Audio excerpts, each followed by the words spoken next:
بسم اللہ الرحمن الرحیم الحمد للہ رب العالمین وبہ نستعین وصلی اللہ وسلم علی سید الانبیاء والمرسلین وعلی آلہ واصحابہ اجمعین ومن تبعہم باحسان الی یوم الدین اما بعد۔ آج کا ہمارا جو درس ہے بس ایک ذہن میں ترتیب ہو تاکہ کیا پڑھ رہے ہیں، کہاں ابھی پچھلے سبق سے ہمارا کیا تعلق ہے، وہ ایک ترتیب آپ کو سمجھ میں آ جائے گی۔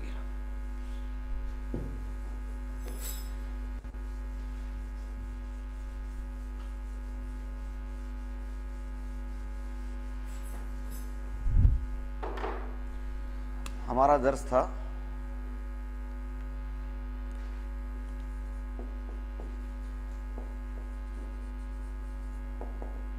القواعد الفقہیہ میں دوسرا بڑا مرکزی قاعدہ ہے الیقین،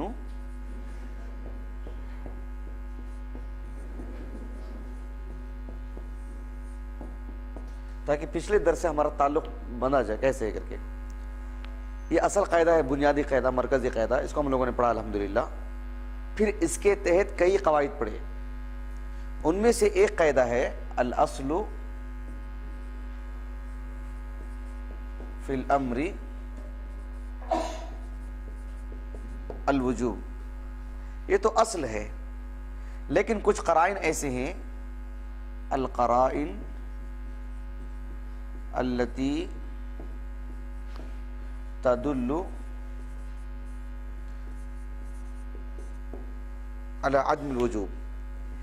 کہیں امر کا ہی صیغہ ہوگا لیکن وہاں وجوب کا معنی نہیں ہوگا، عدم وجوب ہوگا، لیکن وہ کچھ قرائن ہیں، ان میں سے ہم لوگوں نے جو پڑھائی تھے۔ اب ترتیب وار ابھی آپ کو بات سمجھ میں آئے گی انشاءاللہ۔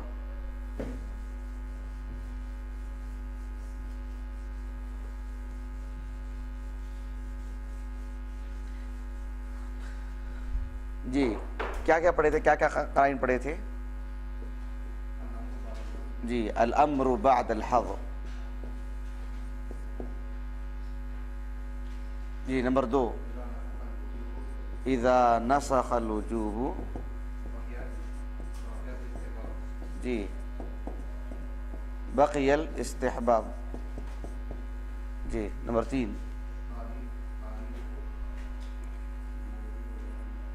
تعلیلہ بما يدل على انتفاء الوجوب، جی نمبر 4 النص على التخییر۔ یہ قاعدے آپ سمجھ لیں تو آپ دیکھیں گے کہ احادیث میں، قرآنی آیات میں، احکام کے باب میں اس کی مثالیں ملتی رہیں گی آپ کو بے شمار، بس قاعدہ بالضبط معلوم رہے آپ کو۔ پھر آپ کو چند دلائل ہم لوگوں نے پڑھے سمجھنے کی حد تک، پھر آپ کو دلائل ملتے جائیں گے، جہاں بھی پڑھیں آپ اس کو اضافہ کرتے جانا، تبھی آپ کو جو اچھے نہ سمجھ میں آئے گا۔ جی 4 پڑھے تھے، اس کے بعد آج کا جو قاعدہ ہے وہ 4 ہی پڑھے تھے نا؟ ہاں چلیے آج 5واں قرینہ پڑھیں گے جو عدم وجوب پہ دلالت کرتا ہے صیغہ امر ہونے کے باوجود بھی۔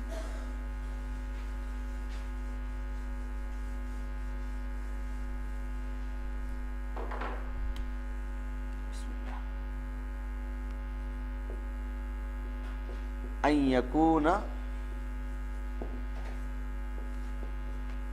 یکون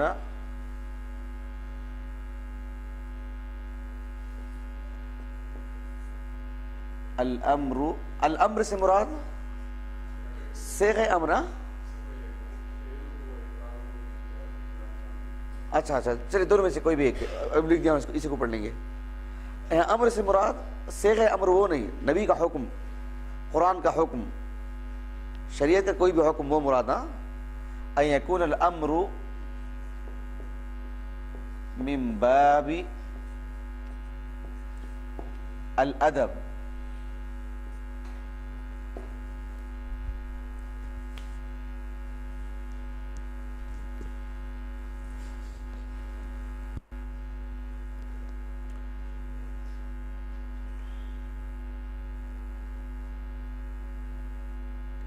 یعنی الاصل فی الامر الوجوب۔ اب لکھ لیں جی۔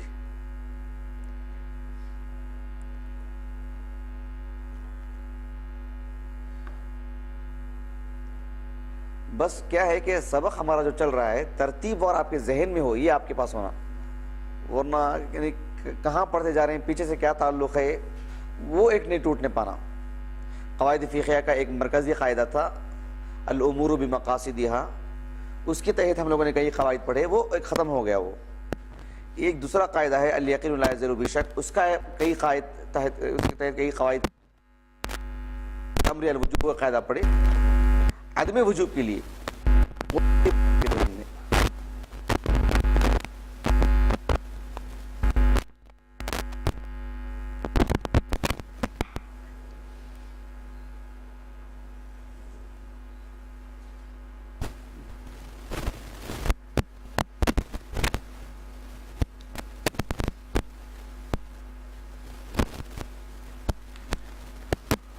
ہاں جی غور کیجیے، اس میں سے ایک ہے ان یکون الامر من باب الادب۔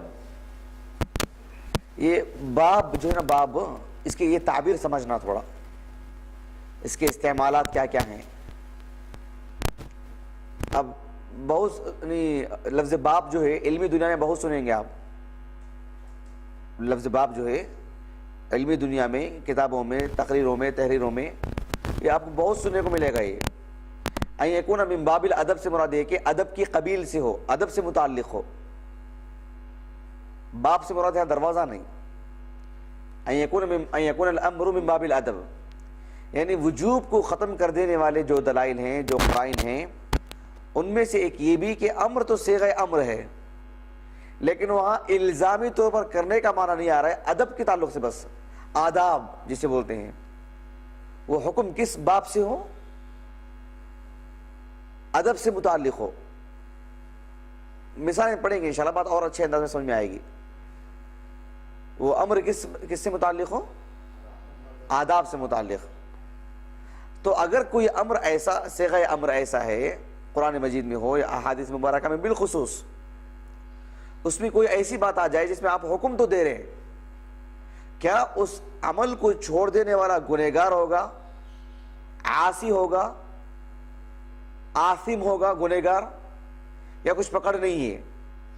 اگر اسے وجوب کا معنی لیں گے تو ظاہر بات ہے پکڑ ہوگی اس کو، کیونکہ وجوب صیغہ امر تو اصل میں کیا دلالت کرتا ہے، وجوب پر دلالت کرتا ہے۔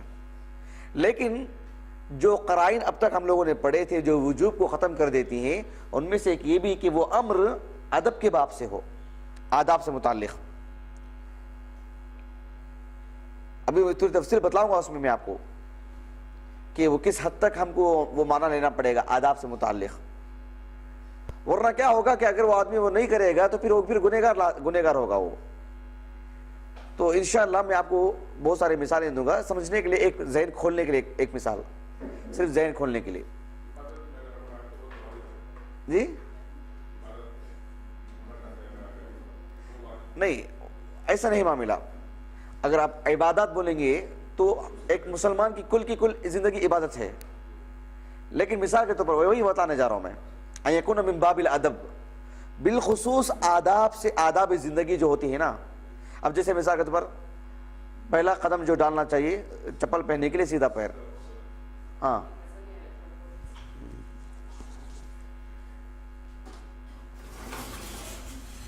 ٹھیک ہے،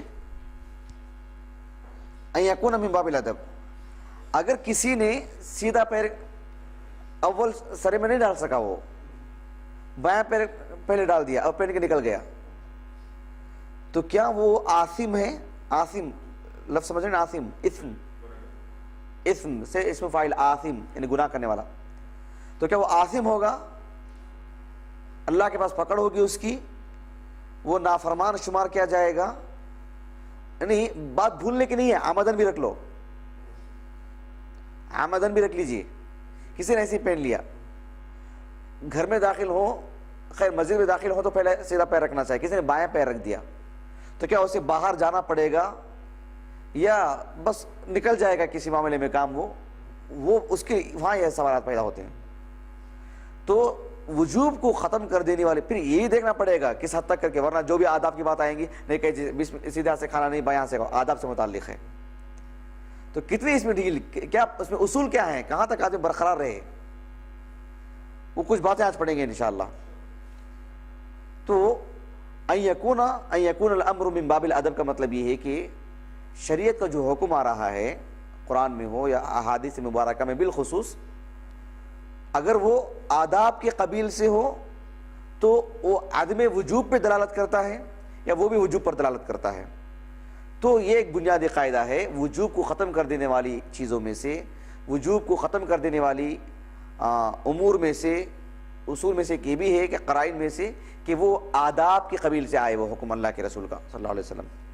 شریعت کا حکم کس قبیل سے آئے؟ آداب. بات بالکل واضح ہو رہی ہے نا جی. ابھی دیکھیے چند مثالیں پڑھیں گے انشاءاللہ. ابھی کتاب الوضو جو ابھی ہم لوگ مسجد میں پڑھ رہے ہیں اس میں خود دیکھیے کئی ایک باب،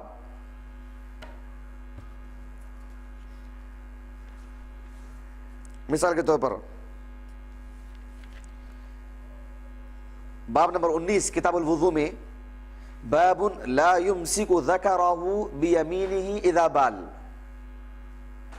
کیا مطلب ہے اس کا؟ لا یمسک ذکرہ بیمینہ اذا بال. بالا مانے پیشاب کرنا. جب کوئی پیشاب کرے تو اپنے سیدھے ہاتھ کو اپنی شرمگاہ کو نہ لگائے، اپنے سیدھے ہاتھ کا استعمال نہ کرے پاکی صفائی کے لیے. مدد لے پانی کا وہ الگ معاملہ، مباشرتاً سیدھے ہاتھ کا استعمال نہ کریں. اب دیکھیں اس طرح کی جو حکم ہے اس میں نبی کریم صلی اللہ علیہ وسلم نے ایک ہی حدیث میں 3-4 باتیں بتلائیں. اس میں سے ایک بات یہ بھی ہے کہ اپنے سیدھے ہاتھ سے استنجا نہ کریں، پانی میں پھونک نہ ماریں، سانس نہ چھوڑیں پانی پینے کے دوران اسی برتن میں. تو یہ سب جو آداب کی جو قبیل سے ہیں اس میں اصل کیا ہے؟ وجوب یا عدم وجوب. اس لیے کہ آداب کی قبیل سے ہیں سارے احکام. بات اچھی طرح واضح ہو رہی نہیں جی. تو کتاب الوضو میں ایسے اور بھی بہت سارے احادیث آگے آئیں گے انشاءاللہ. ایک حدیث آج میں آپ کو بتلاتا ہوں جس پر حافظ ابن حجر رحمہ اللہ نے کچھ تفصیلی کلام کی ہیں. وہ حدیث ہے صحیح بخاری اور صحیح مسلم کی، صحیح متفق علیہ حدیث ہے، متفق علیہ حدیث. صحیح بخاری میں کتاب الاطعمہ، الاطعمہ سمجھتے ہیں؟ صحیح بخاری میں کتاب الاطعمہ، کیا مطلب الاطعمہ کا؟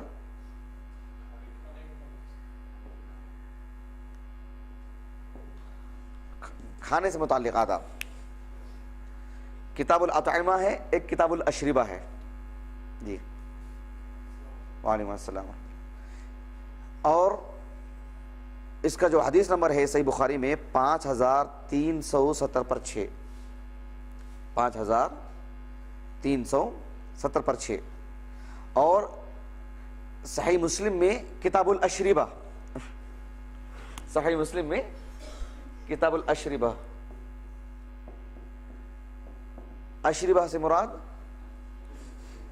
ہاں اگر آپ ابواب پڑھیں گے تو آپ حیران ہو جائیں گے کیا کیا ابواب ہیں. یا اللہ کیسے کیسے مسائل کا استعمال کیے ہیں، کیا دین ہے ہمارا. اللہ اکبر. چلیے صحیح مسلم میں کتاب الاشربہ اور یہ حدیث نمبر ہے 2020/2 یعنی 2022 2022. اس حدیث کے راوی ہیں نبی کریم صلی اللہ علیہ وسلم کے ربیب. کیا ہیں؟ ربیب سے معلوم ہے آپ کو؟ ربیب اس کی مؤنث ربیبہ.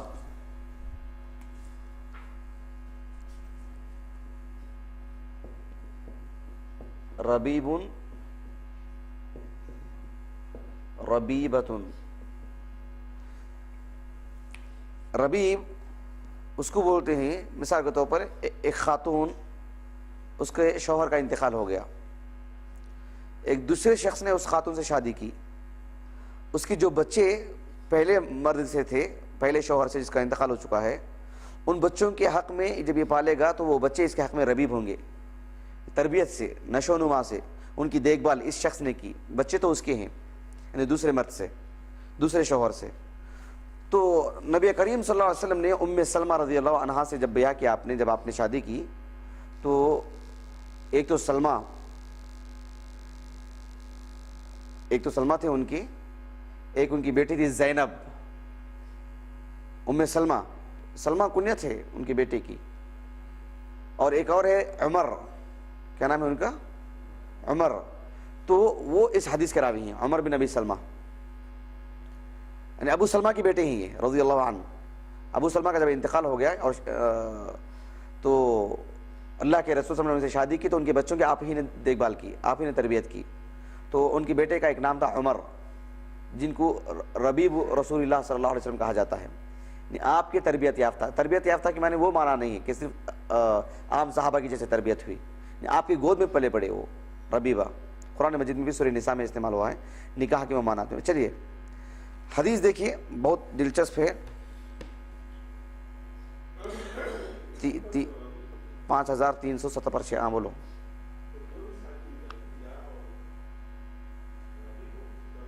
ربیبن ہے، ربیبن ہے وہ.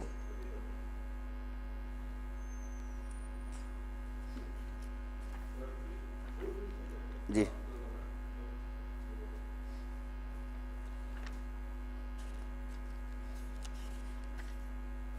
حدیث لکھ لیں گے نا انشاءاللہ، اس پر کلام کریں گے انشاءاللہ. یہ کہتے ہیں کہ میں نبی کریم صلی اللہ علیہ وسلم کے ساتھ بیٹھا ہوا تھا، کافی بڑا برتن تھا، اس میں میں ہاتھ ڈال کے کھا رہا تھا، تو یہاں سے وہاں سے ایسے ایسے کھا رہا تھا میں. اللہ کے رسول صلی اللہ علیہ وسلم نے انہیں دیکھیے یہ جو آداب جو اللہ کے رسول نے بتلائے ہیں صلی اللہ علیہ وسلم، یہ دیکھیں اس کو لکھیے آپ صلی اللہ علیہ وسلم نے جب ان کو اس حالت میں دیکھا تو آپ نے فرمایا یا غلام،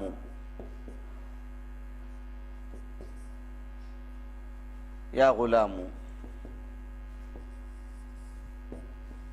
سمی اللہ وکل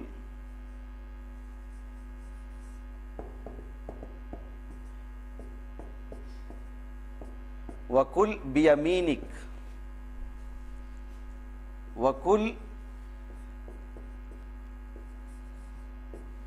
مما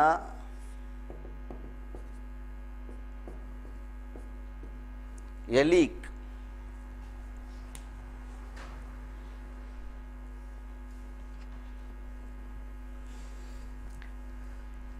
نبی کریم صلی اللہ علیہ وسلم نے اس حدیث میں تین باتیں ارشاد فرمائیں، 3 باتوں کی نصیحت کی. کہا کہ یا غلام سم اللہ وکل بیمینک وکل مما یلیک. 3 باتوں کا ارشاد فرمایا آپ صلی اللہ علیہ وسلم.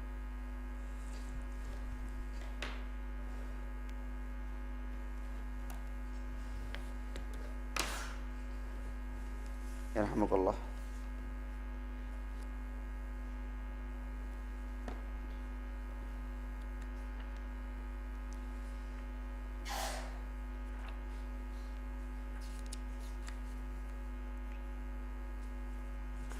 اس میں ابو یحییٰ مجھے تکلیف بہت ہو جاتی ہے پانی کے سلسلے میں.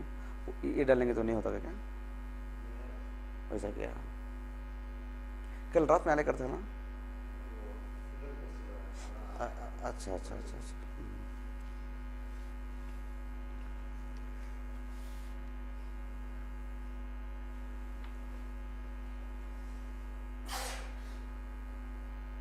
رحمک اللہ.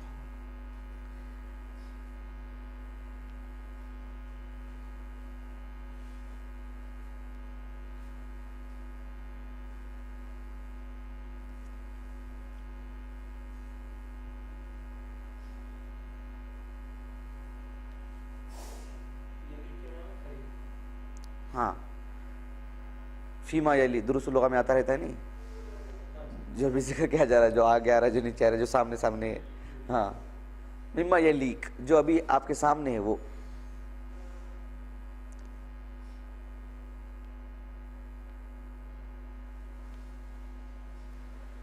کل ہم لوگوں نے ایک قاعدہ پڑھا تھا، ما اگر استفہامیہ کا ہے اس پہ حروف جر داخل ہوں تو الف حذف ہو جائے گا. یہاں ما موصولہ ہے اسی لیے من حرف جر داخل ہوا ہے لیکن الف باقی ہے، لیکن ما موصولہ ہے وہ. اگر وہ استفہامیہ کا ہوتا تو الف حذف ہو جاتا.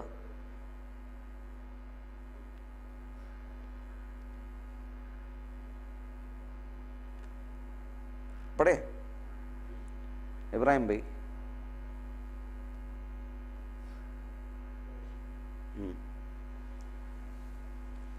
ٹھیک ہے.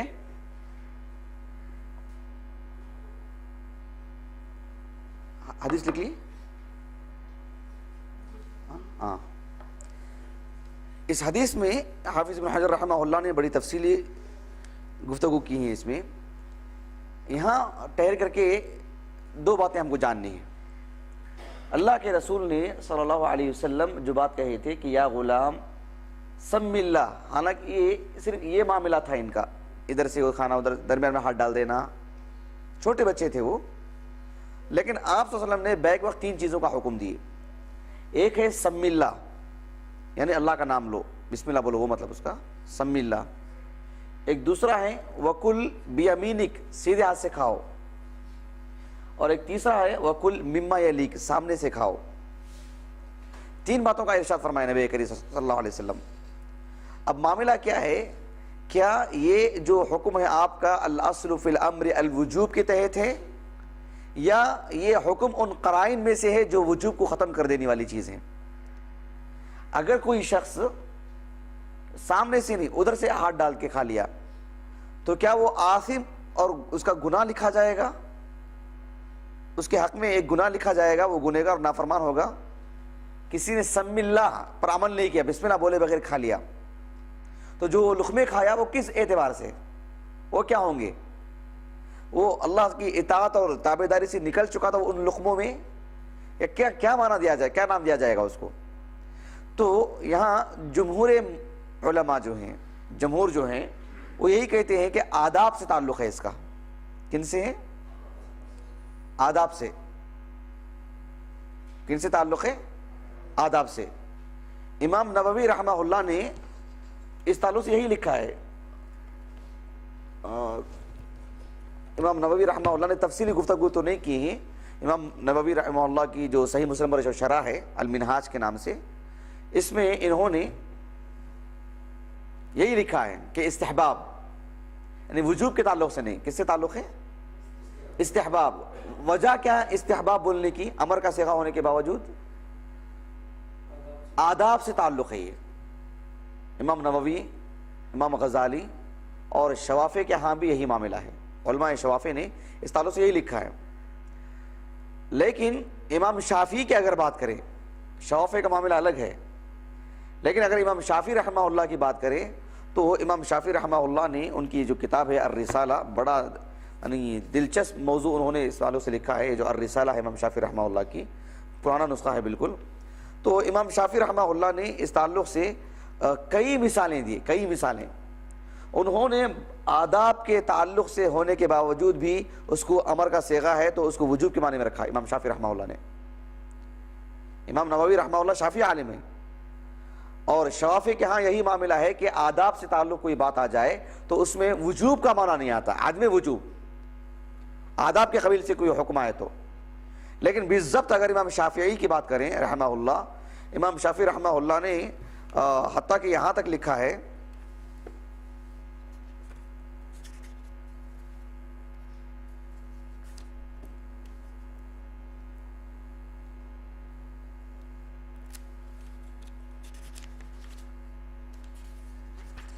امام شافعی رحمہ اللہ نے بہت ساری مثالیں دی، بہت دلچسپ بحث کی اس معاملے میں، اور ان کا انداز بھی بڑا عجیب ہوتا ہے امام شافعی رحمہ اللہ کا. یعنی کچھ بات بتلائیں گے وہ اور اپنے ہی سوال کریں گے کہ آپ نے ایسا کیوں کہا، کس بنیاد پر، ہم نے اس بنیاد پر یہ بات کہی. پھر کوئی معاملہ لکھتے ہوں گے، ہاں آپ کو یہ سوال پیدا ہو سکتا ہے کہ اس میں یہ اور یہ باتیں ہیں نا، پھر اس کا جواب خود ہی. گویا کہ آپ طالب علم کے اندر سے سوالات نکال رہے ہیں، کوئی کرنا چاہتا ہے آپ خود ہی لکھ دے رہے ہیں. تو بڑا انوکھا انداز امام شافعی رحمہ اللہ کا. الام میں بھی ایسا ہی انداز ہے ان کا. تو امام شافعی رحمہ اللہ نے آخر میں ایک بات یہاں تک انہوں نے لکھا کہ اگر کوئی شخص، دیکھیں، من قامت علیہ الحجہ یعلم ان النبی صلی اللہ علیہ وسلم نہا عما وصفنا ومن فعل ما نہی عنہ وهو عالم بنہی فهو عاص بفعلہ ما نہی عنہ وَلْيَسْتَغْفِرِ اللَّهَ وَلَا يَعُودْ. امام شافعی رحمہ اللہ کہتے ہیں اگر کسی شخص کو یہ معلوم ہے نبی کا حکم ایسا ہے، نبی نے منع کیا ہے، یا نبی نے اس معاملے سے جو روکا ہے ہم کو، ایک طرح کا امر دیا ہے، حکم دیا آپ نے، اور جانتے بوجھتے کوئی کر لیتا ہے تو پھر تو اللہ سبحانہ و تعالیٰ کے حق میں وہ نافرمان ہے، اس کو چاہیے کہ استغفار کرے اور دوبارہ ایسا کام نہ کرے۔ گویا کہ امام شافعی رحمہ اللہ نے بہت مثالیں، کم از کم انہوں نے جو ہے 20 سے زائد مثالیں دی امام شافعی رحمہ اللہ نے اس موضوع سے متعلق، کہ اللہ کے رسول نے اس بات کا حکم دیا، اس بات کا حکم دیا، اس بات کا حکم دیا، یا آپ نے جو ہے منع کیا ہے۔ ان سب کو آداب کے قبیل سے کر کے اسے وجوب سے نہیں نکال سکتے، بلکہ وہ سب وجوب سے متعلق ہیں۔ کوئی جانتے بوجھتے معلوم ہونے کے باوجود یہ کرتا ہے تو وہ گنہگار ہوگا۔ کوئی آدمی لاپرواہ ہے، سیدھا پیر ڈالتا ہی نہیں، پہلے بایاں پیر جیسے ہو ویسے، اس کا مطلب اس کے اندر شعور نہیں ہے، یا وہ لاپرواہی برت رہا ہے، اطاعت میں اسے دلچسپی نہیں ہے، وہی معنی ہوگا اس کا۔ ایک آدھ مرتبہ اچانک جلدی میں کوئی آدمی کر لیا، اس کا تصور، اس کا شمار بھی نہیں کیا جاتا۔ لیکن ایک آدمی یہ بولے گا بھئی کوئی مسئلہ ہی نہیں، یہ تو آداب کے قبیل سے، ایسا مزاج نہیں ہو جانا چاہیے۔ لیکن سوال کب پیدا ہوتا ہے، اگر کوئی کر لے تو کیا اسے گناہ لکھا جائے گا کیا؟ تب یہ بات اہل علم نے کہا کہ جو ہے وہ ندب اور مستحب ہے، وہ آداب کے قبیل سے ہونے کی وجہ سے وجوب سے وہ چیز نکل جاتی ہے۔ اس حدیث سے متعلق امام شافعی رحمہ اللہ نے اس حدیث کو بھی رکھا، اور ابن حجر رحمہ اللہ نے بڑی طویل گفتگو کی۔ یہاں ابن حجر رحمہ اللہ نے ان کے والد کا ذکر کیا ہے کہ ان کے والد نے ایک کتاب لکھی، ان کے والد کے تعلق سے لکھا۔ ان کے والد کا نام معلوم ہے نہیں آپ کو؟ علی ابن حجر ان کے والد کا نام ہے، علی ابن حجر۔ حافظ ابن حجر رحمہ اللہ کا نام احمد ہے، ان کے والد کا نام علی، احمد ابن علی۔ تو حافظ ابن حجر رحمہ اللہ نے لکھا ہے کہ میرے والد نے ایک رسالہ لکھا ہے، ایک کتاب لکھی ہے ان کے والد نے، اس میں ان مسائل کو جمع کیے ان کے والد صاحب کہ امر کا صیغہ ہے تو وہ جو وجوب پر دلالت کرتا ہے۔ تو اپنے والد کے تعلق سے انہوں نے لکھا ہے کہ ان کے والد نے جو ہے اس تعلق سے یہی معاملہ ہے۔ اچھا، ان سب چیزوں کو وجوب میں داخل کیوں کیا گیا؟ جیسے کہ ابن حجر رحمہ اللہ فرماتے ہیں اس لیے کہ اللہ کے رسول صلی اللہ علیہ وسلم نے جو سیدھے ہاتھ سے کھانے کا حکم دیے ہیں، اگر کوئی نہیں کھانے کی وجہ سے سیدھے ہاتھ سے نہیں کھاتا ہے تو وہ گنہگار ہوگا۔ وہ اللہ کے رسول نے کہا صلی اللہ علیہ وسلم، شیطان جو ہے بایاں ہاتھ سے کھاتا ہے، تو گویا کہ اس کے برابر کر دیا گیا اس کو اس عمل میں۔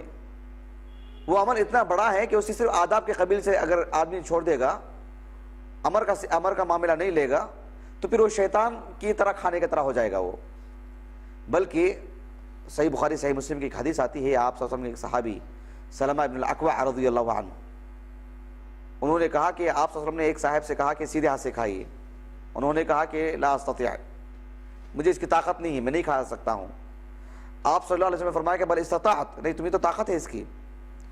تو اس کے بعد کہتے ہیں کہ میں نے کبھی بھی ان کو اس حالت میں نہیں دیکھا کہ سیدھا ہاتھ ان کا اٹھتا تھا کھانے کے لیے، عذاب آیا اللہ رب العالمین ان کے اوپر۔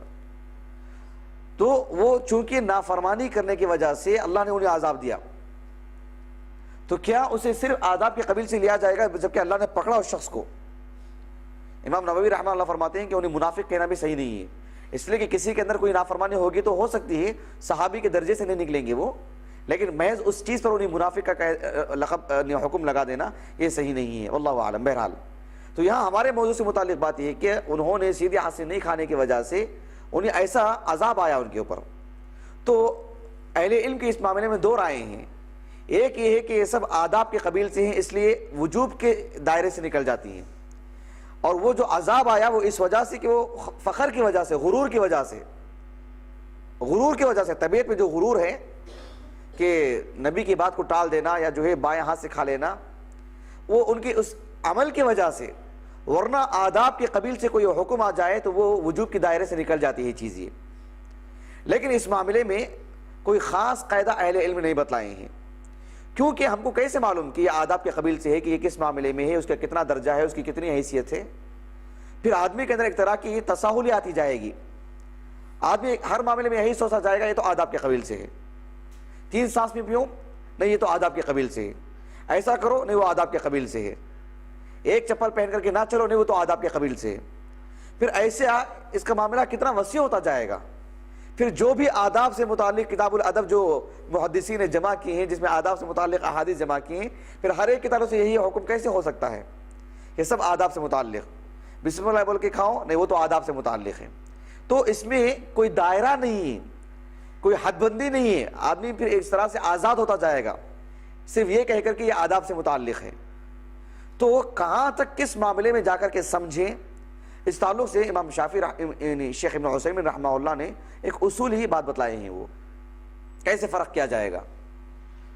تو امام شافعی شیخ ابن عثیمین رحمہ اللہ نے میں ان کا کلام کہاں پڑھا تھا مجھے یاد نہیں آ رہا ہے، ریاض الصالحین کی شرح میں انہوں نے کہیں لکھا تھا، یا فقہ العبادت ان کی کتاب ہے وہاں انہوں نے لکھی ہے، مجھے یاد نہیں آ رہا ہے، لیکن یہ تو بالضبط بات ہے کہ شیخ ابن عثیمین رحمہ اللہ ہی سے میں نے پڑھا ہے یہ، یعنی انہی کی کسی تحریر میں نے پڑھا ہوں، میں کہاں پڑھا ہوں میں وہ حوالہ دینے کے لیے مجھے بالضبط یاد نہیں ہے، لیکن یہ تو پکی بات ہے، بالکل پکی بات ہے کہ شیخ ابن عثیمین رحمہ اللہ نے یہ بڑا دقیق فرق بتلایا۔ انہوں نے کہا کہ جب اللہ کے رسول کی طرف سے کوئی حکم آئے صلی اللہ علیہ وسلم آداب کے تعلق سے ہی، کس کے تعلق سے؟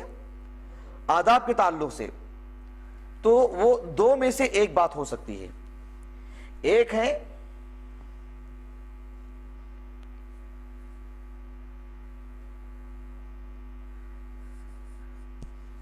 التعبدیہ،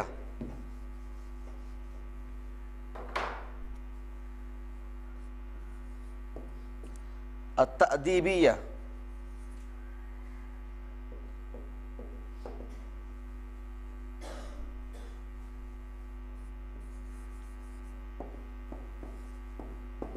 التعبدیہ۔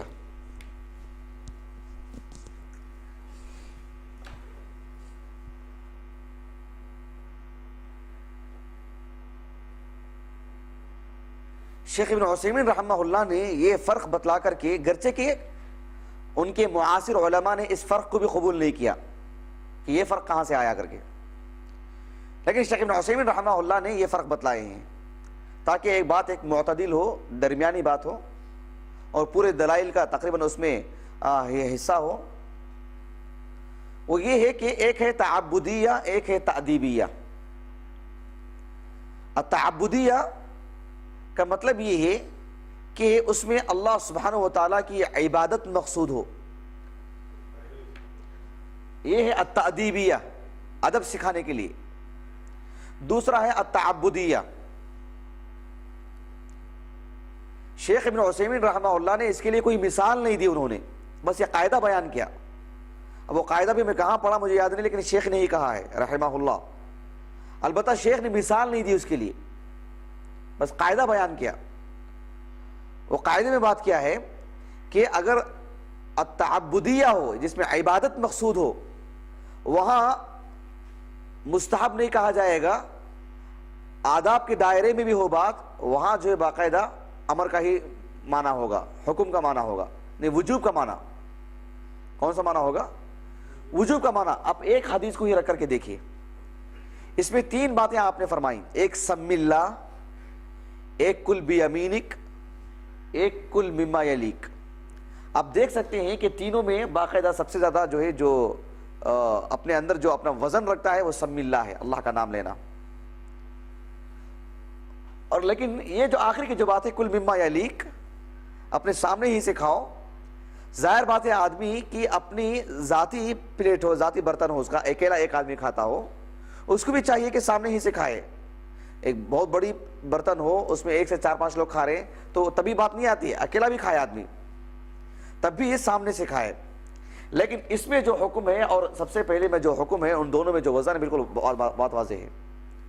تو شیخ ابن عثیمین رحمہ اللہ نے ایک درمیان کی بات یہ کہی کہ اگر تعبد ہو جس میں اللہ سبحانہ وتعالیٰ کی، ورنہ یہ بھی اللہ کی عبادت، ہر چیز اللہ کی عبادت، پورا دین عبادت ہی عبادتوں سے، پوری بندگی وہ اللہ تعالیٰ کی، لیکن اس میں جو فرق ہے یہ فرق ہونا چاہیے ضرور، کہ ایک ہے التعبدی جس میں اللہ سبحانہ وتعالیٰ کی بالذات عبادت مقصود ہو، جیسے وہاں پر اللہ کا نام لے، غیر اللہ کا نام نہ لے، یا اللہ سبحانہ وتعالیٰ کا بھی نام لے بغیر کھا لے تو یقیناً وہ آثم ہوگا، گنہگار ہوگا۔ وہ بھول ایسی بات نہیں ہو جانی چاہیے کہ آدمی بے شعور ہو جائے، آدمی باشعور ہو، لیکن بس ایسے ہی پہلے وہ لقمہ ڈال لیا تو کیا اس کا وہ پہلا لقمہ باطل ہو جائے گا؟ یہ کہنے کے لیے ایک قاعدہ بنایا گیا کہ اس معاملے میں اصل کیا ہے، وجوب ہے کہ مستحب ہے، مندوب ہے۔ تو اس معاملے میں اہل علم نے کہا کہ آداب سے متعلق کوئی بات آ جائے تو اس معاملے میں یہی دیکھا جائے گا کہ وہ وجوب سے باہر ہے، وجوب سے خارج ہے۔ یعنی آثم نہیں ہوگا، وہ گنہگار نہیں ہوگا وہ. تو شیخ ابن عثیمین رحمہ اللہ کی جو بات ہے وہ بالکل درمیانی بات، وہ مجھے ذاتی طور پر شرح صدر ہے اس میں، کہ اگر وہ تعبد والی بات ہو، عین عبادت مقصود ہو، جیسے اللہ کا نام لینا وہ عین عبادت ہے، لیکن رہا معاملہ یہ جو معاملہ ہے کہ اپنے سامنے سے کھاؤ، سامنے کے حصے سے لے کر کے کھاؤ، یہ یقیناً اللہ کی ایک عبادت ہے، لیکن کوئی آدمی سامنے سے نہیں کھایا، ادھر سے اپنا ایک دو لقمے اٹھا لیے، کبھی ادھر سے ایک دو لقمے اگر اس نے اٹھا لیے، اس کے اندر مروت کی کمی ہوگی، اور اس کی آدمی کا رکھ رکھاؤ کیا ہے وہ تو معلوم ہو جائے گا، اس کے اندر شائستگی نہیں ہوگی، لیکن وہ آثم اور گنہگار ہوگا، نافرمان ہوگا، اس معاملے میں اس کے وہ لقمے باطل ہوں گے، اس حد تک تو بات نہیں ہوگی. واللہ اعلم. مجھے ذاتی طور پر اس بات میں شرح صدر ہیں، آپ میرے پاس پڑھ رہے ہیں تو آپ اسی کو راجح لکھنا کوئی ضروری نہیں. میں بھی آپ کو ایک منحص دے رہا ہوں، میں بھی بحیثیت طالب علم ہونے کی نہیں کوئی بات میں کسی کی لیتا ہوں کسی کو چھوڑتا ہوں، تو مجھے اس بات پر زیادہ مجھے شرح صدر ہے، زیادہ مجھے اطمینان ہے، کیونکہ وہ عام بات ہو جائے گی. اگر شیخ کی بات چھوڑ دیں تو پھر عام قاعدہ ہو جائے گا کہ آداب کی قبیل سے جو بھی حکم آئے وہ مستحب، کریں گے تو ثواب، نہیں تو کوئی بات نہیں. تو اس میں ایک پکڑ والی بات نہیں آتی ہے، شیخ نے یہ جو فرق کی ہے اس میں ایک پکڑ والی بات آتی ہے، ورنہ آدمی ایک آزاد ہو جائے گا. بیٹھ کے پانی پینا ہے، کھڑے ہو کر کے نہیں، 3 سانس میں پانی پینا ہے، یہ سب چیزیں ایسی ہیں جو آداب کی قبیل سے ہیں، جس میں اس کی صحت اصل مقصود ہے، اس کے وقار کو رکھنا اصل مقصود ہے. لیکن جہاں ایک معاملہ براہ راست اللہ کی بندگی کا آتا ہے، براہ راست اللہ کی عبادت کا آتا ہے، تو وہاں معاملہ پھر وجوب کا ہو جاتا ہے. بات اچھی طرح واضح ہو رہی ہے آپ کو؟ جیسے مسجد میں داخل ہونے کی بات ہے، یہ مستقل ایک عبادت کا زیادہ اس کے اندر دائرہ ہے. وہی چپل پہننے کی بات ہے، اس میں چھوٹ اور تساہل اور کمی بیشی کی بات نہیں، یہ چلتا ہے ایسا معاملہ نہیں، لیکن اس میں جو بات ہے وہ بات نہیں ہے جو اور چیزوں میں آتی ہے. تو اس طرح کا فرق کرنا ضروری ہو جاتا ہے. ایک آدمی استنجا کرتا ہے، اللہ کے رسول نے کہا صلی اللہ علیہ وسلم اپنا سیدھا ہاتھ نہ لگائے، لیکن کسی نے کر لیا تو کیا وہ آثم ہوگا؟ یقیناً، اس لیے کہ نبی کی بات اس کے سامنے ہے. لیکن کسی معاملے میں ہو جانے کی وجہ سے یا غیر شعوری طور پر یا کسی معاملے میں بہرحال آدمی سے وہ سرزد ہو جائے تو بس یہاں ایسی صورت میں یہ بات کہی جائے گی کہ انشاءاللہ چلو آداب کے قبیل سے ہی، لیکن اس میں بھی آدمی پورا بچے، نبی کے فرمان کو ملحوظ رکھے. میری بات واضح ہو رہی ہے آپ کو؟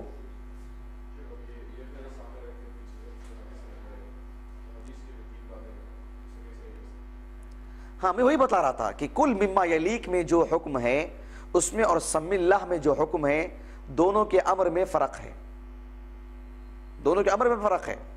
نبی نے جس ترتیب سے بتلائے ہیں، حالانکہ وہاں ایک ہی عمل تھا ان کا، عمر بن ابی سلمہ رضی اللہ عنہما کا، لیکن آپ صلی اللہ علیہ وسلم نے ایک کے بعد دیگر جو 3 چیزوں کو جو حکم دیے، اس میں شیخ کے اس قاعدے کے اعتبار سے، شیخ کا جو قاعدہ ہے وہ کسی ایک حدیث کو پڑھ کر کے نہیں ہے، یعنی پورے دین کو پڑھ کر کے، پورے احادیث کو پڑھ کر کے، پورے احادیث کا دائرہ انہوں نے سامنے ذخیرہ سامنے رکھ کر کے یہ قاعدہ انہوں نے بنایا ہے.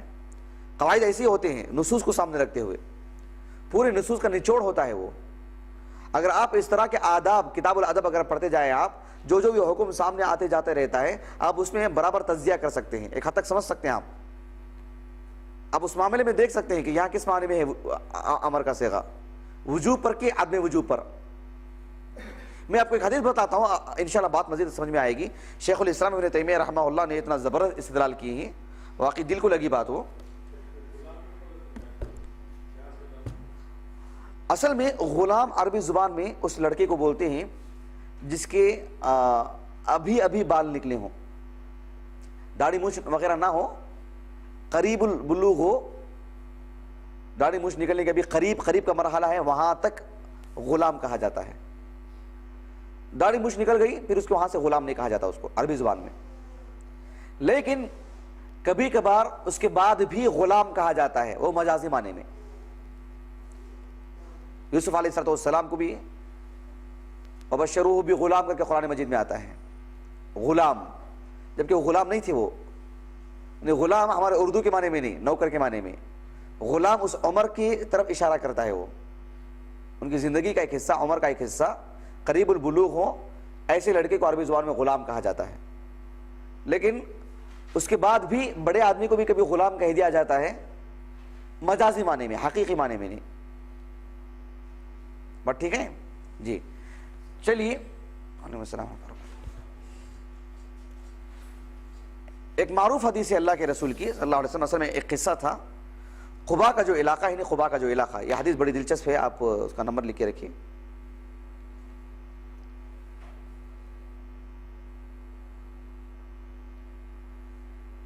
صحیح بخاری میں ایک کتاب ہے کتاب الاحکام۔ کون سی کتاب ہے؟ کتاب الاحکام۔ اس میں حدیث نمبر ہے 7190، 7190 حدیث نمبر۔ اس حدیث کو آپ سنیے، اس واقعے کو آپ سنیے، اور ابن تیمیہ رحمہ اللہ کا جو استدلال ہے کتنا قوی استدلال ہے اور کتنا برمحل استدلال تھا وہ دیکھیے۔ 7000 حدیث کے راوی، جی 7190۔ یہ حدیث صحیح بخاری میں کئی جگہ پر ہے۔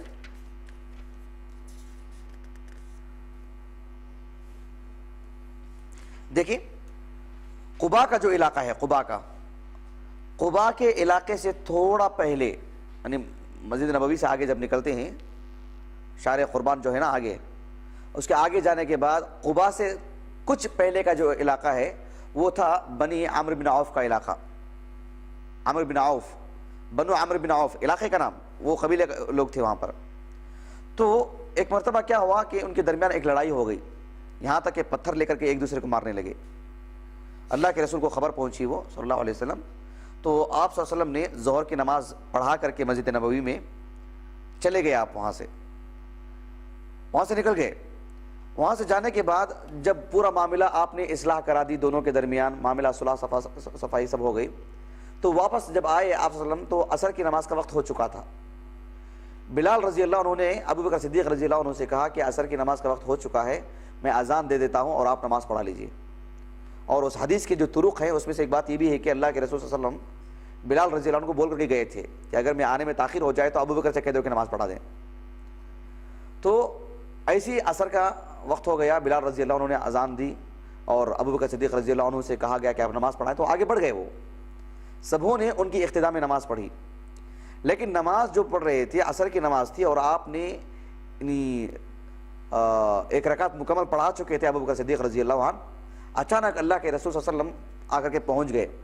اس وقت مدینہ وہ تھا، قباء باہر کا علاقہ تھا، قباء قرب و جوار کی بستی میں شمار ہوتا تھا اس وقت۔ تو آپ صلی اللہ علیہ وسلم جیسے مدینہ کے اندر داخل ہوئے، آج کا مدینہ کر کے ذہن میں مت رکھیے، اس وقت مدینہ میں داخل ہونے کے بعد نماز پڑھانے کے لیے ابو بکر صدیق رضی اللہ عنہ کھڑے ہو گئے ہیں۔ تو جیسے اللہ کے رسول صلی اللہ علیہ وسلم آئے تو آپ نے صفوں کو چیرتے ہوئے، ہٹاتے ہوئے بالکل پہلی صف میں جا کے کھڑے ہو گئے آپ۔ یہ ہر کوئی نہیں کر سکتا، یہ نبی کے لیے معاملہ ہے، یہ ہر کوئی اس حدیث کو لے جو ہے وہ پھر معاملہ ہو جائے گا۔ نہیں، آج کے عام لوگوں کو نہیں بول رہا ہوں میں، کسی امام کو بھی، مسجد کا امام ہے، وہ نماز پڑھانے کا وہی حقدار ہے، وہ کسی معاملے میں تاخیر کر کے آیا تو وہ آگے نکل کر کے چلے جائے، ایسا معاملہ نہیں ہے۔ تو آپ صلی اللہ علیہ وسلم نے صفوں کو چیرتے ہوئے آگے بڑھے، تو جیسے ہی لوگوں نے اللہ کے رسول کو دیکھ لیے سارے لوگ تالیاں مارنے لگے اس طرح سے، یعنی گویا کہ ابو بکر صدیق رضی اللہ عنہ کو اشارہ کر رہے ہیں کہ اللہ کے رسول آ چکے ہیں صلی اللہ علیہ وسلم۔ ابو بکر صدیق رضی اللہ عنہ کے بارے میں خود حدیث میں بیان کیا گیا ہے، یعنی صحابہ ابو بکر صدیق کی زندگی میں کیسے غور کرتے تھے۔ دیکھیے سہل ابن سعد الساعدی رضی اللہ عنہ جو اس حدیث کے راوی ہیں، وہ کہہ رہے ہیں کہ ابو بکر صدیق رضی اللہ عنہ جب نماز پڑھنے کے لیے کھڑے ہو جاتے تو پھر آپ نماز پڑھنے کے بعد ہی پلٹ کے واپس آتے۔ تو جیسے لوگوں کا ایک معاملہ شور شرابہ تھا، جب تالیاں مارنے لگے تو ابو بکر صدیق رضی اللہ عنہ پریشان ہو گئے کہ معاملہ کیا ہے۔ آپ پلٹ کر کے دیکھیں تو اللہ کے رسول آ رہے تھے صلی اللہ علیہ وسلم۔ تو ابو بکر صدیق رضی اللہ عنہ نے فوراً الحمدللہ کہا، کہہ کر کے پیچھے آئے۔ آپ صلی اللہ علیہ وسلم اشارہ کر رہے تھے، نہیں پڑھو نہیں، مسلسل جاری رکھو، اس کو نماز کو جاری رکھو، یعنی آپ حکم دے رہے ہیں۔ آپ صلی اللہ علیہ وسلم، حدیث کے الفاظ ہیں کہ نبی کریم صلی اللہ علیہ وسلم نے ان کی طرف اشارہ کیا اور اشارہ کر کے کہا کہ نماز کو جاری رکھو، آپ کا اشارہ آپ کا حکم ہے، وہ نبی کا حکم ہے۔ اس کے باوجود بھی ابو بکر صدیق رضی اللہ عنہ پیچھے آ گئے، پھر اللہ کے رسول جا کر کے اس نماز کو مکمل کی صلی اللہ علیہ وسلم۔ عصر کی نماز کا وقت تھا وہ۔ یہ واقعہ پہلی بار سن رہے ہیں کیا؟ ہاں سن کے، معروف واقعہ ہے۔ اب اس حدیث کو رکھ کر کے شیخ الاسلام ابن تیمیہ رحمہ اللہ، آپ کو معلوم ہے نا منہاج السنہ النبویہ میں ابو بکر صدیق رضی اللہ عنہ کی فضائل میں یا ان کی زندگی میں ان کی سیرت پر نہیں لکھی گئی کتاب یہ، لیکن اس شیعہ نے جو اس نے بے شمار شکوک و شبہات اس نے پھیلا رکھے تھے، تو اس کے دفاع میں ایک ایک اس کا اعتراض لیتے اور اس کا جواب اس کے ساتھ چلا انہوں نے، ابن تیمیہ رحمہ اللہ نے اس کی کتاب کو سامنے رکھا، اعتراض نمبر 1 اس کا جواب، اعتراض نمبر 2، ایسی کتاب ہے یہ۔ تو ابوبکر صدیق رضی اللہ عنہ سے متعلق کہ ابوبکر صدیق رضی اللہ عنہ نبی کے حکم آ جانے کے باوجود بھی پیچھے آ گئے، آپ سب ان کو حکم دے رہے ہیں کہ نماز کو باقی رکھو، امامت کو باقی رکھو، آپ ہی نماز پڑھاؤ، تسلسل ہو اس میں، اس کے باوجود بھی پیچھے آ گئے وہ۔ تو شیخ الاسلام ابن تیمیہ رحمہ اللہ نے اس واقعے کے سلسلے میں بہت سارے فوائد بیان کیے ہیں۔ اس میں سے ایک فائدہ ابن تیمیہ رحمہ اللہ نے یہ لکھا جو ہمارے موضوع سے متعلق ہے، جلد نمبر 8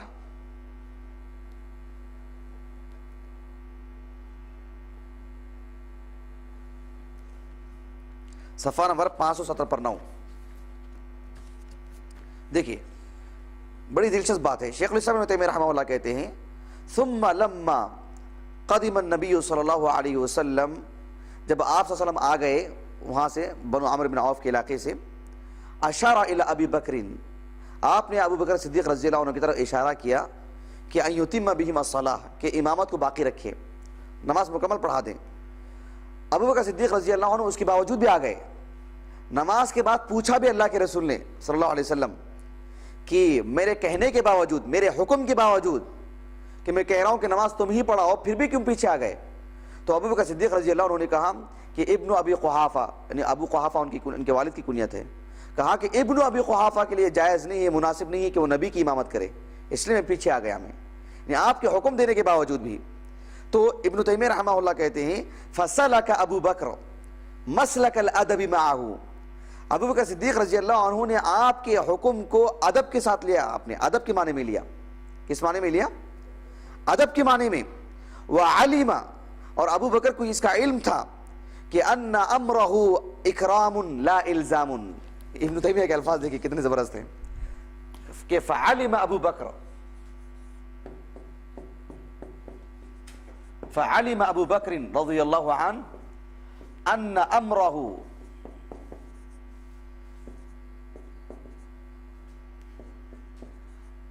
امر اکرام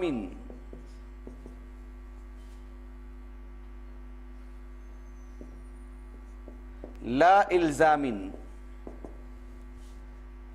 یعنی ابو بکر صدیق رضی اللہ عنہ کو جو فہم، جو علم اللہ نے عطا کیا، آپ نے نبی کا حکم سنتے ہی سمجھ گئے کہ یہ جو حکم ہے نبی کا وہ اکرام کے باب میں ہے، آداب کے باب میں ہے، الزام کے باب میں نہیں، لازمی طور پر کرنے کا نہیں ہے، یعنی فہم صدیق ہے یہ۔ ابو بکر صدیق رضی اللہ عنہ نے آپ صلی اللہ علیہ وسلم کے حکم کو کتنی جلدی سے لیا دیکھیے، یعنی سمجھنے کی بات نہیں تھی اس میں، آپ نے شریعت کو الحمدللہ اتنے اچھے انداز میں سمجھا تھا کہ نبی کے حکم کے باوجود بھی پیچھے آ گئے ہیں۔ صدیق اکبر سے کوئی تصور کر سکتا ہے؟ ہرگز بھی نہیں۔ جی بالکل بالکل، لیکن وہاں معاملہ چونکہ آپ کا اصل حکم تھا، آپ کا حکم اٹل تھا وہاں پر، اسی لیے آپ نے جبرن لکھوایا، لکھو کر کے ہی۔ لیکن علی بن ابی طالب رضی اللہ عنہ نے جو اول نمبر پر جو انہوں نے مانا لیا، یہی لینے کی کوشش کی کہ ہو سکتا ہے اس میں بس آداب کے تعلق، یا آپ نے کچھ تساہل برتنا چاہ رہے ہیں، آپ کچھ نرمی، وہی بول رہا ہوں۔ وہاں جو معاملہ ہے علی رضی اللہ عنہ کے بارے میں، وہ شیعہ کا بہت بڑا رد ہے جو اس طرح کے جو مسائل جو بیان کرتے ہیں۔ خیر اس میں تو اللہ کے رسول نے کچھ جواب نہیں دیا، اللہ کے رسول نے دوبارہ ابو بکر صدیق رضی اللہ عنہ کو، بلکہ آپ کی خاموشی اس بات کی تائید ہے اللہ کے رسول کی طرف سے کہ صدیق نے صحیح سمجھا، وہاں صدیق کے فہم کی تائید ہے، وہاں معاملہ ایسا نہیں۔ علی بن ابی طالب رضی اللہ عنہ کے سلسلے میں اللہ کے رسول نے صاف طور پر کہا کہ نہیں، لکھے ایسا ہی مٹائیں اس کو، حکم دے باقاعدہ مٹانے کا آپ نے۔ تو اس مٹانے کا جو حکم دیا اول نمبر پر جو علی رضی اللہ عنہ نے لیا وہ اسی معنی میں، لیکن اللہ کے رسول کا وہ مقصد نہیں تھا، اسی لیے آپ نے زبردستی کی آپ نے۔ لیکن یہاں معاملہ ایسا نہیں تھا، یہاں معاملہ ایسا تھا کہ اللہ کے رسول نے جو حکم دیے تھے صلی اللہ علیہ وسلم وہ آداب کی قبیل سے، نہیں جاری رکھو۔ جب انہوں نے نہیں آئے تو آپ نے ان کو نماز پر ڈانٹا نہیں آپ نے، بلکہ صدیق اکبر سے وجہ پوچھی، صدیق اکبر سے وجہ پوچھی، اور ابو بکر صدیق رضی اللہ عنہ نے جو فہم جو بتلایا کہ آپ کا حکم آئے لیکن جو ابن ابی قحافہ کے لیے مناسب نہیں ہے کہ آپ کے ہوتے ہوئے میں آپ کی امامت کروں، تو آپ صلی اللہ علیہ وسلم کی خاموشی گویا کہ شریعت آپ کے موافق میں ہے، ان کا فہم، ان کے علم کی تائید ہو رہی ہے وہاں پر۔ ابن تیمیہ رحمہ اللہ کہتے ہیں فتأخر تأدبا معه، فتأخر ابو بکر صدیق رضی اللہ عنہ پیچھے آ گئے، تأدبا معه، نبی کا ادب کرتے ہوئے، لا معصیتا لامرہ، نبی کی نافرمانی کی وجہ سے نہیں، بحیثیت نافرمان ہونے کے نہیں، بحیثیت فرما بردار ہونے کے پیچھے آئے وہ، تأدبا، نبی کا ادب کا لحاظ رکھا انہوں نے۔ تو یہاں آپ کا حکم یہ تھا کہ آپ بس آداب کی قبیل سے حکم تھا، وہ ابو بکر صدیق نے سمجھا وہ رضی اللہ عنہ۔ یہ معاملہ بہت اہم ہے، بڑا وسیع موضوع ہے یہ، کہ جہاں بھی شریعت میں اس طرح کا کوئی حکم آ جائے، بس سوال کہاں پیدا ہوتا ہے، اگر کوئی نہ کرے تو کیا وہ گنہگار ہوگا، آثم ہوگا وہ؟ تو وہ امام شافعی رحمہ اللہ کہتے ہیں جان بوجھ کے کوئی کرتا ہے تو پھر تو آثم ہوگا وہ، اس لیے کہ ایک نبی کا اسے ایک حکم کا علم ہے، آپ کے ایک فرمان کا اسے علم ہے، اس کے باوجود وہ نہیں کر رہا، کس معنی میں؟ ہاں کبھی کبھار ایسا ہو سکتا ہے کہ لوگ کسی معاملے کو حد درجہ اتنا اہمیت دے دیں جس میں پھر یہاں تک اس کی بات آ جائے کہ اس کے نہ کرے تو آدمی اس کو گنہگار سمجھنے لگے، نہ کرنے کی صورت میں آدمی اسے گنہگار سمجھنے لگے۔ ایسے کچھ مسائل ہو سکتے ہیں آداب کے قبیل سے، وہاں کبھی کچھ اس طرح سے کوئی عمل کر کے بتلا دے تاکہ یہ بتلانے کے لیے کہ یہ وجوب کا معاملہ نہیں ہے، آداب کی قبیل سے اسے اتنا بھی زیادہ زور دینا کہ کسی نہیں کرنے والے کو جو لعن طعن کر دیں، گنہگار تسلیم کر لیں۔ تو بس ایسے مسائل کے لیے اہل علم نے یہ قاعدہ بیان کیا کہ اگر آداب کی قبیل سے کوئی حکم آ جائے شریعت کا، آداب کے حکم سے، ایسے بہت احکام ہیں، بہت مسائل ہیں، ایسے ایک دو مثالیں پر خاموشی اختیار نہیں کی جا سکتی، بہت سارے اس کے لیے دلائل ہیں۔ تو آداب کی قبیل سے کوئی حکم آ جائے تو اس میں اصل یہی ہے کہ آدمی اس کا لحاظ رکھے، اس کا پابند ہو جائے، اس کا پابند ہو جائے۔ لیکن جو آدمی شریعت کو پڑھتا ہے، شریعت کے مزاج کو سمجھ لیتا ہے، جو آدمی جتنا زیادہ شریعت کے قریب ہوگا، قرآن آیات کو، احادیث مبارکہ کو، نصوص کو اور پوری شریعت کو سمجھنے لگے گا، شریعت کے مقاصد کو سمجھے گا، تو وہ ایک اعتبار سے اس بات کو سمجھتا ہے کہ یہاں شریعت کا کس معنی میں حکم ہے، وہ آگے سمجھے گا۔ وہ عام آدمی نہیں سمجھ سکتا، لیکن جو آدمی شریعت کے علم کو اچھی طرح حاصل کر لے، اس کے گوشت میں، اس کی ہڈیوں میں شریعت کا علم جا کر کے اچھی طرح ضم ہو جائے، ہوتا ہی نہیں کسی کی محبت، کسی کی کوئی بات ہمارے رگوں میں اچھی طرح پیوست ہو جاتی ہے، ویسا شریعت کا علم ہم اچھی طرح شریعت کے علم کو سمجھ سکیں، شریعت کے مقاصد کو اگر ہم جانیں، شریعت کی طبیعت کیا ہے، شریعت کا مزاج کیا ہے، شریعت یہاں یہ حکم دیتی ہے تو شریعت کا کیا مقصد ہوتا ہے، وہ اگر کوئی اچھے انداز میں سمجھ لے تو پھر ایسی صورت میں وہ ایک حد تک یہ فرق کرنے لگ جاتا ہے کہ یہاں حکم کس معنی میں ہے، یہاں صیغہ امر کس بات پر دلالت کرتا ہے، کیا وجوب پر یا عدم وجوب پر، عدم وجوب کے کیا کیا مسائل ہیں، پھر اسے جاننے لگے گا دھیرے دھیرے۔ یہ میری بات سمجھ رہے ہیں آپ؟ عام مسلمان نہیں سمجھ سکتا اس بات کو۔ شریعت کا بھی ایک مزاج ہے، جو شریعت کو جتنا زیادہ پڑھتا ہے وہ شریعت کے مزاج کو سمجھنے لگتا ہے، وہ شریعت کے مزاج کو سمجھنے لگتا ہے۔ تو شریعت کا کیا موقف ہوتا ہے اس معاملے میں، صیغہ امر ہونے کے باوجود کیا وجوب پر دلالت کرے گا یا عدم وجوب پر، یا وہ ان قرائن میں سے، ان دلائل میں سے، ان معاملات میں سے ہے جہاں صیغہ امر ہونے کے باوجود بھی وجوب پر دلالت نہیں کرتا ہے، وہ اسے دھیرے دھیرے بات سمجھ میں آئے گی۔ تو یہ بات جو ہے اصل کے اعتبار سے جو قاعدہ ہے وہ اپنے آپ میں ہے، وہ ان یکون الامر من باب الادب۔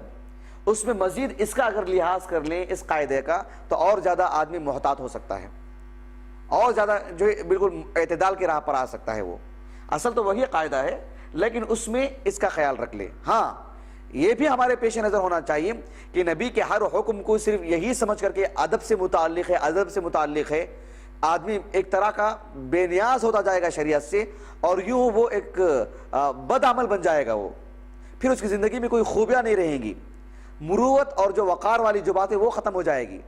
شریعت نے آداب کا جو لحاظ رکھا ہے وہ آدمی کو بالکل ایک شریف اور باوقار اور بالکل ایک معزز انسان بنانا چاہتا ہے، لیکن اس میں اگر کسی معاملے میں کمی بیشی ہو جائے تو کیا وہ گنہگار ہوگا؟ تو اس حد تک بات آئے گی کہ وہ گنہگار نہیں ہوگا انشاءاللہ، وہ مستحب عمل ہوگا۔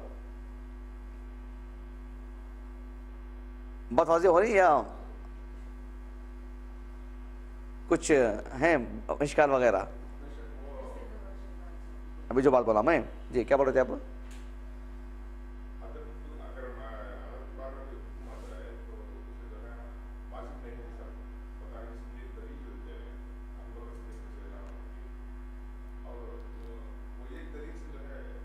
نہیں ہوتا، وہی بول رہا ہوں میں، کوئی بھی ایک دلیل سے کوئی قاعدہ نہیں بناتے، نہیں ایسا نہیں ہے معاملہ۔ وہاں بات ابو اللہ کے رسول کی نہیں ہے صلی اللہ علیہ وسلم، ابو بکر صدیق رضی اللہ عنہ کے آ جانے کی ہے۔ اور قاعدہ جب بنایا جاتا ہے وہ ہمارے علماء ہیں، وہ ہم سے زیادہ علم رکھنے والے ہیں, ہم سے زیادہ فقہ رکھنے والے ہیں, اور ہم سے زیادہ ڈرتے ہیں اللہ تعالیٰ سے.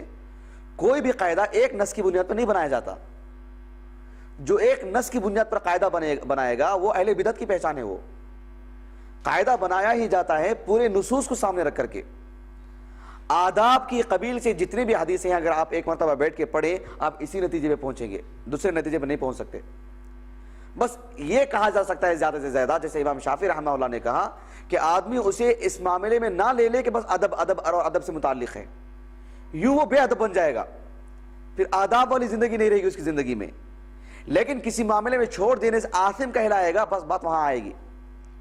تو وہ آداب سے متعلق آپ ایک مرتبہ حدیثیں پڑھیں, ریاض الصالحین اگر آپ پڑھیں, یا جو ہے آپ کتاب الادب جو ہے جو محدثین کتابیں قائم کی, الادب المفرد ہے, یا صحیح بخاری کی کتاب الادب ہے, سنن ابی داؤد میں کتاب الادب بہت بڑی کتاب ہے.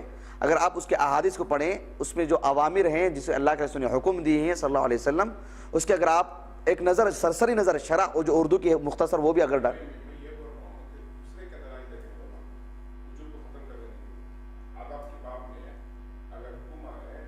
تو وہی بتا رہا ہوں میں ابھی آپ کو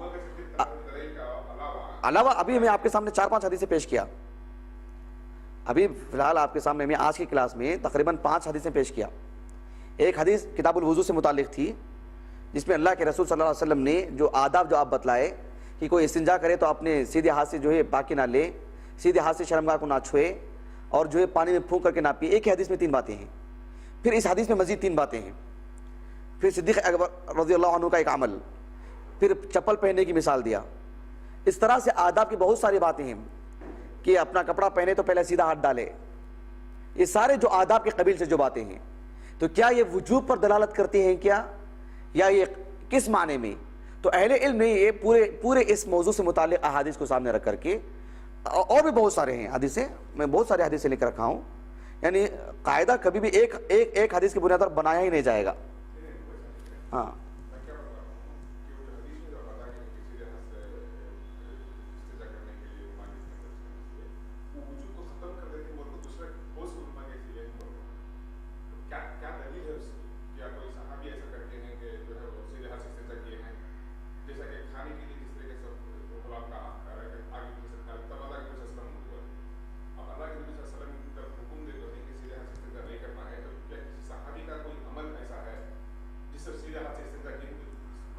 ہاں اچھا یہ سوال آپ کا, یعنی صحابہ نے اس معاملے کو کس نظر سے لیے کہ جو ہے کیسے فرق کیا جائے گا کہ جو یہ آداب کی قبیل سے ہے ہونے کی وجہ سے وجوب ختم ہو جا رہی ہے, اس کی کیا دلیل ہے؟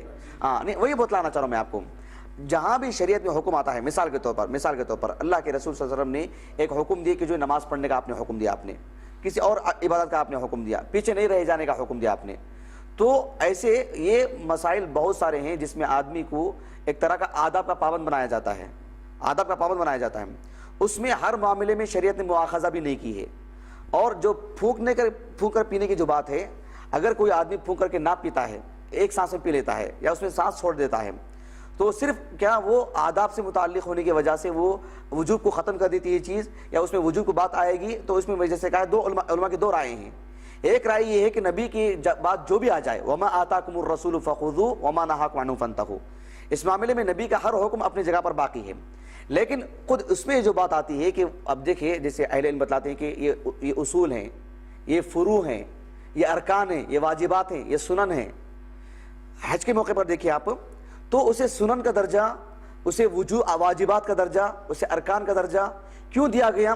اس میں نبی کی طرف سے کوئی خاص بات نہیں ملتی ہے, لیکن اس میں جو برتاؤ جو کیا گیا ہے کہ وہاں پر رہنے کو لازمی قرار دیا گیا جس کی وجہ سے اس کا حج ختم ہو جاتا ہے, وہ اگر کر لے تو پھر اس کے بدلے میں وہ ایک جانور ذبح کر دے, وہ کر لے تو پھر کوئی معاملہ نہیں. تو یہ جو خود نبی کی طرف سے, جیسے مثال کے طور پر اللہ کے رسول نے حج کے ارکان بتلائے یوم النحر میں جو 4 عمل کرنے کے ہیں, لیکن خود نبی کے سامنے کسی نے کہا کہ میں ایسا کر دیا ہوں, میں ایسا کر دیا ہوں, وہ کرنے کی جگہ وہ کر دیا ہوں, تو آپ نے لا حرج لا باس کر کے جو آپ نے کہا, تو چونکہ وہ عمل اس درجے کا نہیں جس درجے کا دوسرے آپ نے اوامر دیے, تو آپ نے خود زندگی میں کئی مسائل میں آپ نے اس کو چھوٹ سے کام لیا آپ نے, یعنی اس پر اتنا مواخذہ نہیں کیا جتنا مواخذہ کسی اور کاموں کے لیے آپ نے کیا. خود جمعہ کے خطبے کے لیے آپ بات لے لیجئے, کوئی آدمی مسجد کو آتا ہے, مسجد کو آ کر کے کیا 2 رکعت نماز پڑھنا اس کے لیے لازم ہے, یا کوئی بغیر پڑھے کے بیٹھ جاتا ہے تو اس کے لیے کوئی معاملہ نہیں, کیونکہ آپ نے حکم دیے ہیں کہ آپ نے نماز پڑھے کیا؟ کہا کہ نہیں 2 رکعت نماز پڑھ کے بیٹھو. تو آپ کا وہ حکم کیا مستحب ہے، استحباب کے معنی میں ہے، یا وجوب پہ دلالت کرتا ہے؟ تو اہل علم نے کہا کہ وہ وجوب پہ دلالت نہیں کرتا. وہ کس وجہ سے وجوب پہ دلالت نہیں کرتا؟ اس لیے کہ خود اللہ کے رسول صلی اللہ علیہ وسلم کے سامنے آپ کے ہوتے ہوئے صحابہ نے مسجد میں آ کے ایسے ہی بیٹھے، آپ نے منع نہیں کیا، آپ نے حکم نہیں دیا. جیسے مثال کے طور پر کعب بن مالک رضی اللہ عنہ، صحیح بخاری کا حدیث ہے، ان کا حادثہ سب کو معلوم ہے، تین صحابہ کا 50 دنوں کا جو بیکاٹ تھا. جب وہ بیکاٹ ختم ہوا تو کعب ابن مالک رضی اللہ عنہ مسجد میں آئے، آپ صلی اللہ علیہ وسلم کے پاس براہ راست آ کر کے ایسے ہی بیٹھ گئے آپ سے ملنے کے لیے. تو اس حدیث کی شرح میں ابن حجر رحمہ اللہ اور بالخصوص دکتر سعید جو ہیں القحطانی حفظہ اللہ، انہوں نے اس حدیث سے ایک مسئلہ یہ کیا کہ یہاں یہ ایک ہی حدیث نہیں ہے. شیخ ابن عثیمین رحمہ اللہ بھی الشرح الممتع ہمارے پاس کتاب موجود ہے، اس میں انہوں نے اس حدیث کو بھی ان دلائل میں شمار کیے ہیں جو اس کے وجوب کو ختم کرتی ہیں، کہ تحیۃ المسجد وجوب کا درجہ نہیں ہے اس میں. بس سمجھ میرے آپ کو، کیونکہ آپ کے سامنے ہی صحابہ بیٹھے تو آپ نے سختی سے منع کیا کہ 2 رکعت پڑھ کے بیٹھو، جبکہ یہ جو معاملہ ہے اللہ کے رسول صلی اللہ علیہ وسلم نے باقاعدہ جو دیکھتے ہوئے بھی خاموش رہ گئے. اور ایسا نہیں کہہ سکتے کہ نبی نے توجہ نہیں دی ہوگی اسے، نبی ہیں، شریعت نازل ہو رہی ہے اس وقت، شریعت نازل ہونے کا پیریڈ ہے وہ، اس میں کوئی بھی عمل ایسے ہی نہیں کر کے نہیں کہا جائے گا. بات واضح ہو گئی. ایک آدمی اپنے ضرورت پوری کرنے کے لیے لیٹرن میں داخل ہوا، سیدھا پیر رکھ دیا، تو کیا اس کو باہر آنا پڑے گا یا اپنی ضرورت پوری کرنی پڑے گی اس کو؟ وہ حکم کس معنی میں؟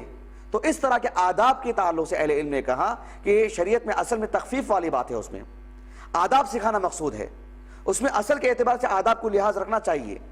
تو کیا کسی وجہ سے وہ بھول کر ہی یا جان بوجھ کر ہی پیرا سے رکھ دیا، وہ کیا وہ آثم اور گنہگار ہوگا یا اسے دوبارہ وہ عمل لوٹانا پڑے گا کسی بھی معاملے میں؟ بات واضح ہو رہی ہے اچھے انداز میں. اس طرح سے آپ بے شمار اس موضوع سے متعلق احادیث پڑھیے، آپ کو شریعت کا جو خلاصہ یہی ملے گا. آپ کو آداب سے متعلق جتنی بھی احادیث ہیں آپ اسے وجوب پر صرف اس معنی میں لے سکتے ہیں کہ نبی نے جو بھی دی ہیں آپ اثر کے اعتبار سے کرتے ہوئے جاؤ، لیکن اس میں چھوڑنے سے دیگر اعمال کو، نماز کو کوئی آدمی چھوڑتا ہے اس کا جو گناہ ہے، پھر جو یہ آدمی سیدھا چپل جان بوجھ کے ہی صحیح بایاں پیر کو ڈال لیتا ہے، تو کیا دونوں کا گناہ ایک ہوگا؟ گناہ میں یقیناً فرق ہے، کیونکہ عبادت میں فرق ہے، لیکن کیا اس کو اس وجوب ہی کے معنی میں لینا پڑے گا؟ تو اہل علم نے پورے نصوص کو رکھ کر کے اس آداب سے متعلق یہی بات کہی ہے. بس مجھے شیخ کی بات اس لیے زیادہ اور مضبوط نظر آتی ہے کہ اس میں آداب سے متعلق بھی باقاعدہ احکام الگ الگ ہیں.